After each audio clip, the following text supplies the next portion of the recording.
Hi, Gary here with Automatic Door Hardware. What I have here today is a BEA rim panic exit device electric strike.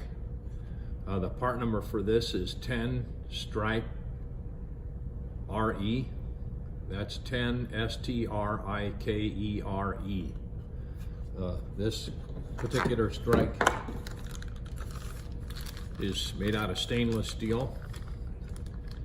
It operates on 12 volt to 24 volt AC or DC. It comes with the different wiring plugs.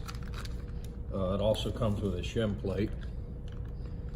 This strike comes with instructions.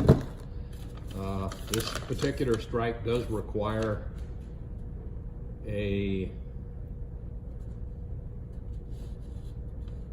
minimum 3/16 inch